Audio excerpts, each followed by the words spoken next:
Basketball Talk Pro. Well, we're on the second session with Golden State, and we may need a number of them. This is an interesting team, and I'll go into that in a little bit later. But I want to explain, this is only one game that I broke down, went through very carefully. And it was an unusual game. It was the end of their trip. They had been on an Eastern trip, playing Eastern teams for what seemed to me an endless time. And they were undefeated going into this game. I think 22 or 23 and 0. And but they were wearing out. And this was the game, right before the game, that the streak ended. They went from this game, they won it, to Milwaukee, and Milwaukee beat them. But they were wore out because this was a 2 overtime game that we're taking this information from. And they had to go the very next day and play Milwaukee, and they got beat. That was the last game of their trip. So I have to say that I think the numbers we're going to see and the ideas we're going to talk about are a little bit skewed because of that. They play in much better games than they were playing in this game. They gave me a lot of difficulty. You know, I've been doing this a long, long time, and you get pretty good at being able to see certain things that kind of are familiar, and you know just exactly how to approach them. It isn't true with Golden State. They have plays, but their plays in a real investigation are simple, but they look complicated. They don't make them complicated for themselves. They make it look complicated. And I'll try to get into that a little bit deeper as we go along. Basically, they have a lot of plays, not a lot of plays, but plays that are the same play but look different. Makes it very difficult when you are trying to break the films down. It isn't hard for Golden State. It's hard for people that don't know exactly what they're doing. So we have to presume a lot of things, which we could be wrong on. I understand that. But there are certain key things. One is their plays have a lot of movement. They scramble the defense very quickly and very effectively. And that's when they get into playing their game rather than what the defense expects them to do. It appears to me like a lot of improvisation. I'm not sure that they have any organization to that improvisation. That I don't know. But I do know this, that they play in that area as a team. In the first segment of this, we showed that 69% of their baskets come from an assist. In other words, somebody gave up the ball and threw it to them because it was a better shot, and that's why they've been so effective offensively. So they have to have some basis of an organization because they play so well together as a team when there is no structure. Basically, we need more games. I need to do more games, and I intend to do that. And there is a reason why I'm so interested in getting the most out of what Golden State does. Well, I'd like to now go to the little chart I have up here. What I've done is kind of condense a lot of statistical information to you in some very key points, trying to get it more simple for you, to ease out those things that are maybe not necessary, but the things that we need, just cut it down to the things that we really need to know about Golden State. So let me just go to this little setup I have here that you'll miss a lot of me, but that's okay. I want you to see what's on this chart. The first part of this chart, these numbers right here, are probably the key to knowing Golden State. In scramble, what I call scramble, which is the third element, really. It's after breakdowns, it's after transmission, it's fast breaks, areas of unstructured play. They had 102 events of those. Remember, it was a 2-out overtime game. And scored 86 points in those 102 third element events for an OER of .84. It created, though, 72% of their total points were scored in this area. And I'll show you, I want to show you exactly what this area is, and I will in just a second. Their sets, what I call sets, are their plays, but they include regular play, screen and roll, they include out-of-bounds plays, they include need plays, they include end-of-quarter plays, if they use them. It's all of their plays, we call them sets. They had 55 times. 55 times they did that. That's pretty normal. In a game, most teams are going to get the ball in situations where they have to run against a half-court defense and run some type of a set. That's pretty normal. They only scored 22 points in those 55 events. For an OER of .40, it accounted their organized play accounted for only 18% of their scoring. This is what most of you are practicing, and most teams are practicing, almost all of them. This is what you don't practice. The times in scramble, or you might spend time on the fast break, probably spend it wrongly, but they are included, as you'll see in a minute here. This tells you everything you need to know, really. As far as now, you can break down what are they doing in those areas. So let me make it very clear for you, as clear as I can make it. Let me tell you the 4 areas that scramble comes from. Fast breaks. They had 50 attempts. Let me explain something about Golden State. They extend their fast breaks in one way. Well, actually 2 ways, and we'll show that in a minute.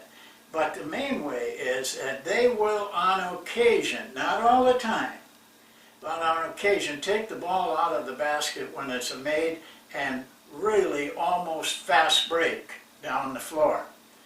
That extends the number of fast breaks, because most teams don't do that. So you're looking at fast breaks after a defensive rebound and steal.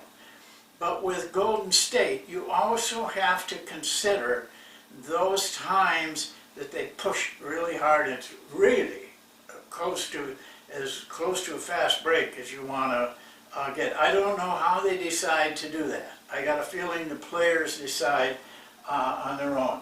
But they had 50 times, scored 20 points for an OER of .40. Now, this is not abnormal, because usually you don't get a fast break basket or shot. Very hard to do that. You've got to get down the floor in about 4 to 5 seconds. In the NBA, they say 6 seconds. I don't think that's a good number. I think it's more like 4 or 5 seconds at the most. Because these fast breaks of the 50 times, they went into transition 25 times. That's that period after a fast break that the defense isn't quite set, the offense isn't set. They're going on their own. It's a scramble situation. 25 times in transition, 21 points, .84 was their OER. The third place they get those scramble points is in breakdown. They had 24 times that they got the ball, or not got the ball, but they went from a play to breakdown.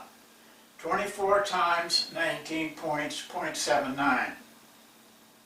The fourth area is a no-play area. And you know, with Golden State,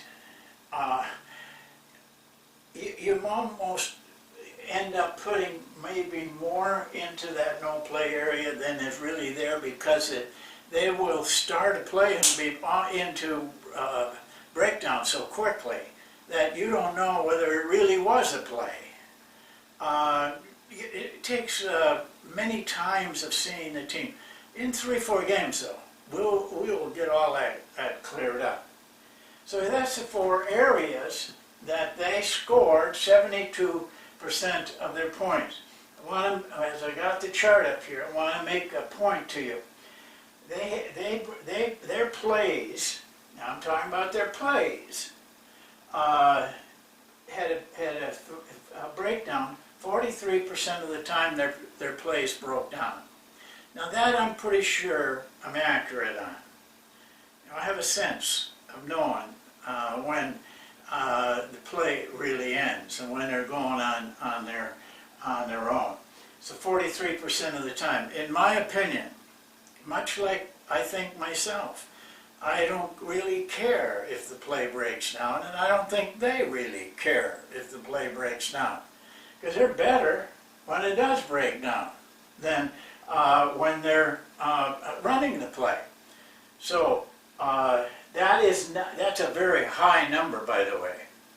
But I think it's by design. This is what they want. They want to play in that area. Now, just some other information I picked up that I think is important. Remember, they're tired. Golden State only got 20% of their shots were uncontested. 80% of their shots were contested. I don't believe it's like that every night. I just don't think they, Curry missed a ton of, well, I shouldn't say a ton, missed a lot of shots that I know he makes normally in a game, and he takes a lot of shots. Boston, on the other hand, and this shows their tiredness, they gave up 31% of Boston's shots were uncontested. It kept them in the game. And they only contested 69%. My guess is that that's 5 to 6% lower than most of the time they play. Here's an area, though, coming up next, deflections.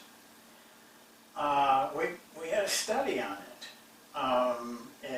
And I have to admit that I never paid this much attention to it. But with this team, I had a sense that deflections were a big part of their game. By hands, I meant this is a deflection where you slap the ball out of the air, when it's thrown, that type of a deflection. Digging is when a person's dribbling and you're digging at the ball and knock it loose. Well, 12 times by hands they had deflections. Out of that, they got 4 steals. Digging, 8 times, but they got 5 steals out of that. Total of 9 steals. So 45% of their deflections ended in steals. So, as we found out, doing high school games, college games, pro games, that's a fairly normal area that you get to with deflections. The thing with Golden State is they get a lot of deflections. And they get a lot of fast break steals. In the numbers that I gave you, they had 8 times that they got a steal, that they made a layup. They were 6 for 6 on layups. Eight times they took advantage of the fast break off the steal. 6 baskets were scored, no misses, all layups. This is an important part of their game. Well, I want to kind of close things up now by giving you my final thoughts on this and what it means to us. You know, in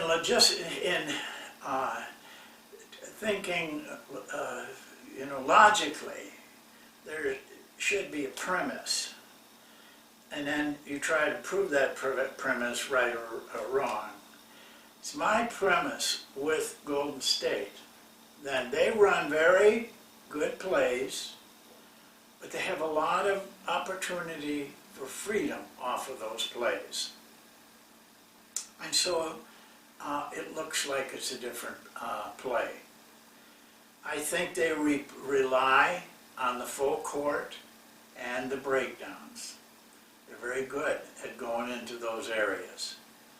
And on defense, they switch when seems like when they feel like it. They don't always switch, but they switch when when they must just feel like doing it, or maybe they got some code that we don't know about. And they depend on steals and defensive rebounds for the game. Now that's how I feel, but I'm going to take more time though to prove or dismiss that, prove that it's wrong. We need more games. Why do I think it's important to study Golden State? Because I think this is what will happen. They have had tremendous success, and they will probably continue to. I believe that everybody in every place, all around the world, they're going to want to copy what Golden State does. They are different. They are not playing like a normal NBA team. They just don't do things the same way. And this is going to attract a lot of people to say, that's what I want to do. The problem is that they're going to fail. Just like when the Triangle had won its first or second NBA championship, a lot of people were going to run the Triangle offense. They failed. It's very hard to coach. And the Triangle can do a lot of the same things that Golden State is doing. They give you a lot of different looks and keep the play very simple for the players. I think Golden State does the same thing. What we need to do is find the key. But I think it's important because I think you're going to see a lot of it. And I think if you want to put the time and effort into learning how to coach that way, I think you'll have a lot of success. But don't think you're going to do this overnight just watching a couple films of theirs. It'll take a lot of hard work and study. There is a way to do what they're doing. But it's really mostly over the head of most coaches. Even though they're doing it right now, they're playing more in improvisation than they are in their own plays. So that's why I think it's important for coaches to know what they're doing, how they're having success. It's one thing to know what they're doing, but how they're doing it, that's the next step for us. Thank you for watching. Again, we'll see you next time. I look forward to it. And down the road, we'll do more on Golden State. Not right away, because it takes a lot of work.